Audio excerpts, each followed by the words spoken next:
I'm Christine Passo, and today I'm here with a very sensitive recording for you because I want to share my story. I want to share my story because I think we underestimate the power of sharing what happens to us in our lives. We underestimate allowing others the ability to know our story and to connect with us on a deeper level because otherwise we invite too much gray space for others to make assumptions and judgments about who we are, how we feel, and what we go through. I want to give you a warning that today's recording is about grief. It's about loss. It's about unexpected death. And it might be very difficult. So if this is a triggering conversation for you, please listen or watch with grace. And if you need, take a break.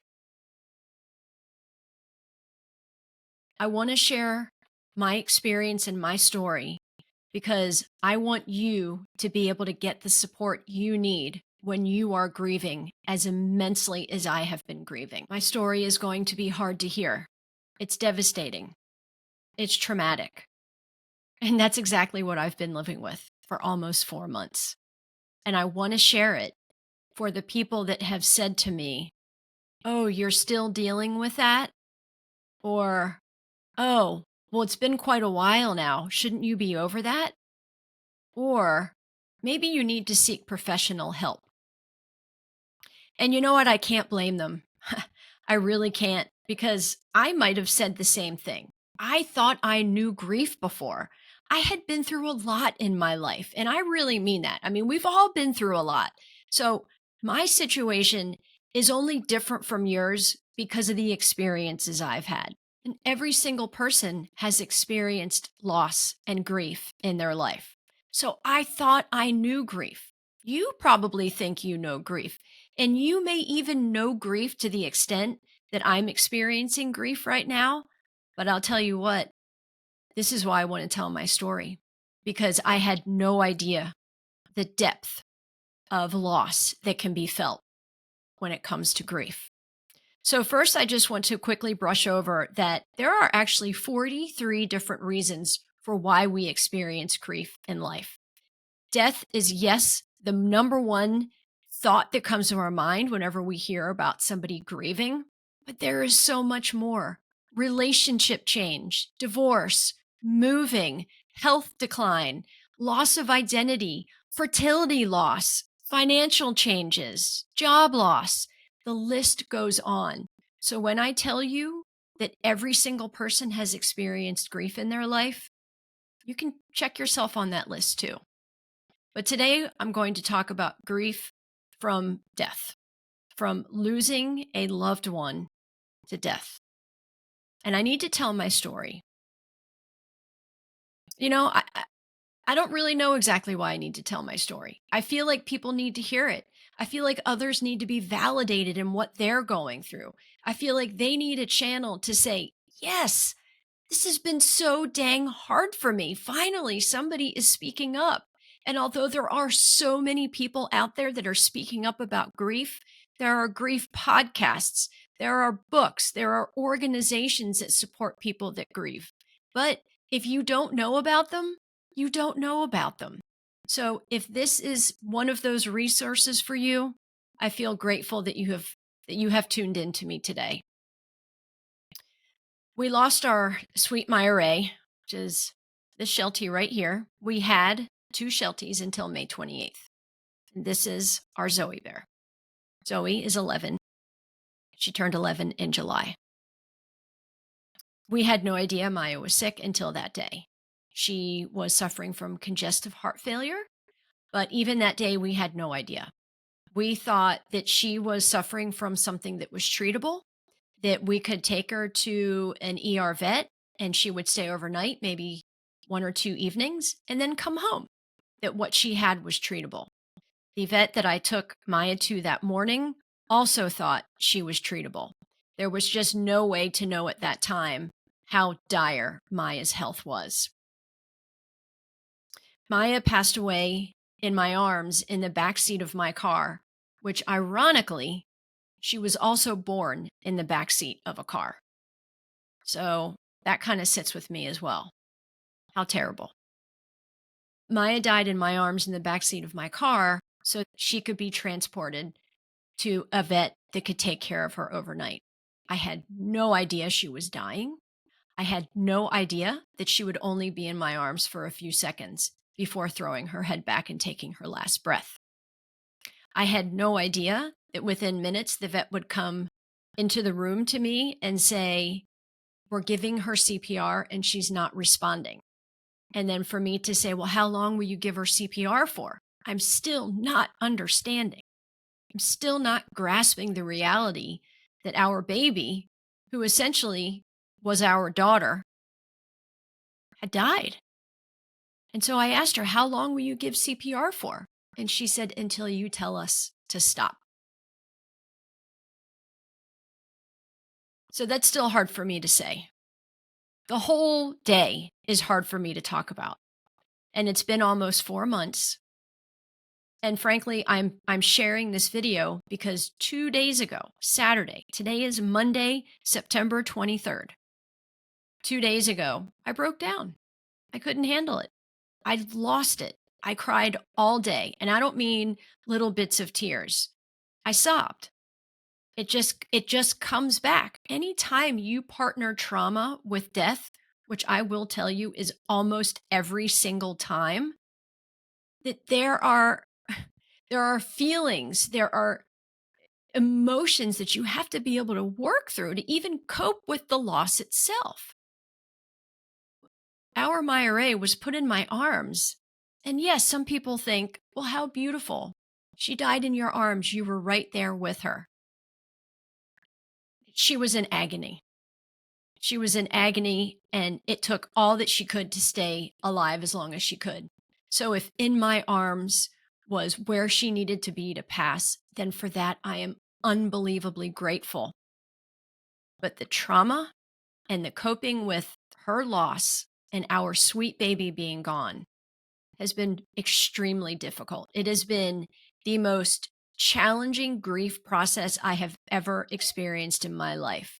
It crippled me for 2 months.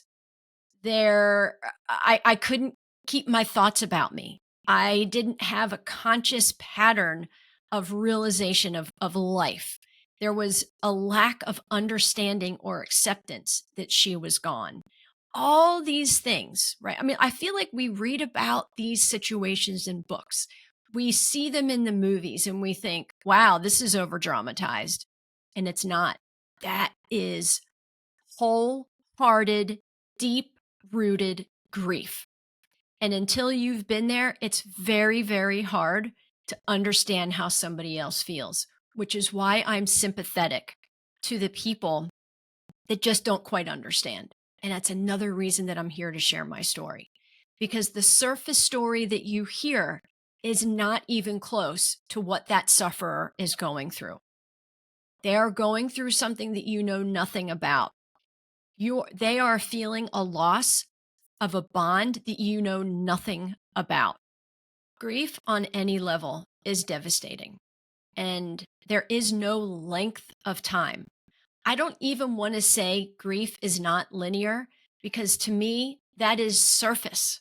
That's a surface explanation of how incredibly diverse grief is and how incredibly diverse the grief that you'll experience in your life is. You will never have the same feelings of loss for two of the same people. Nothing will register in the same time frame. Nothing will get you back to your original self. When you lose somebody that you love, there will be a hole in your heart that will never be able to be replaced.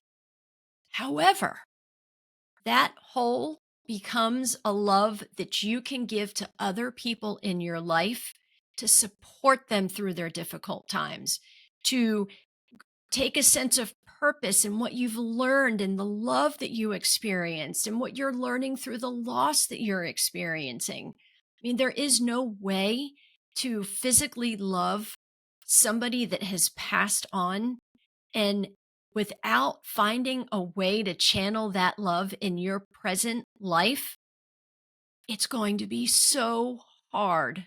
It's going to be so difficult for you to have a healthy love relationship with yourself and with anybody else because that heart will eat you up.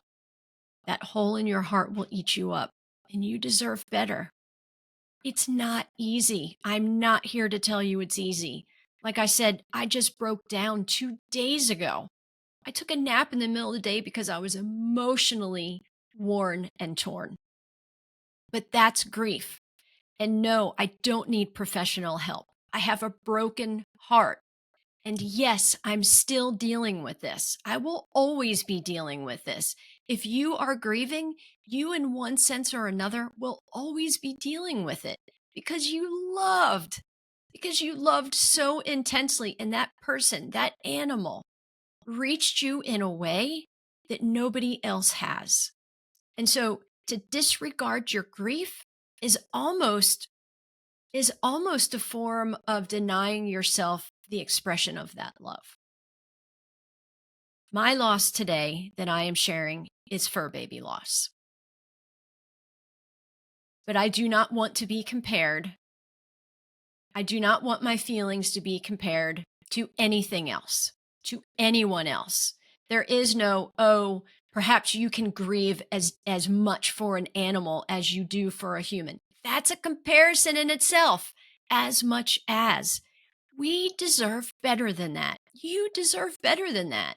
How about I am in intense pain because I am grieving, and having somebody in your life to say, I am here on this journey with you. This must be the most difficult thing you've ever been through in your life.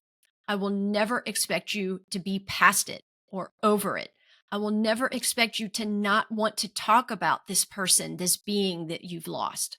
I will never expect you to be who you were when that beating heart was here.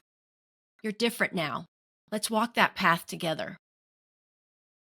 I mean, that I realize that's a very advanced support system. And especially in a society, in a culture, in a world where we are not taught to sit in the muck with people who are grieving. We're not taught to sit in the muck with people who are sad or depressed. We are taught to cheer them up. Hey, don't worry, tomorrow's a new day. Hey, so and so wouldn't want you to be upset. They'd want you to move on. These are very, very unhelpful things to say. And so there is no magic recipe for what you can say to fix somebody or help them other than I am here to support you. I will always listen to what you have to say. We will love our Maya Ray until the end of time. She was one of those special dogs. Our other dog, Zoe, is also incredibly special. But no two animals are to be compared either. We love differently. You love differently. Honor that love that you have for whoever it is that you're grieving.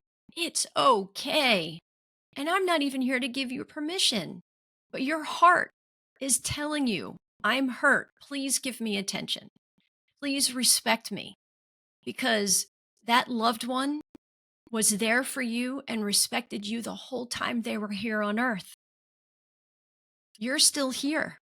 You get to keep loving them and you get to keep talking about them and honoring them. And that may be some of the best medicine that you can offer to yourself. And if you ever want someone to share in the conversation about who you've lost, let's have a call. Let's have a DM chat. Let's email. Because I never, ever, ever want anyone to feel left out, like they don't belong, like they can't share, and then be isolated in their feelings. You deserve the opportunity to share that love. And if this video helped you some to validate where you are, to validate where you might be someday, or to validate where somebody that you know of in your life who is suffering, that's what I wanted in this message. Please keep me in your heart as we continue to grieve our beloved Myre, and know that even though I don't know you, I'm holding you very close in my heart as well. Because together, we're going to find hope. And together, we're going to walk that healing path. It may be forever, but hey, I'm going to love her forever, and you're going to love yours forever. Thank you for watching.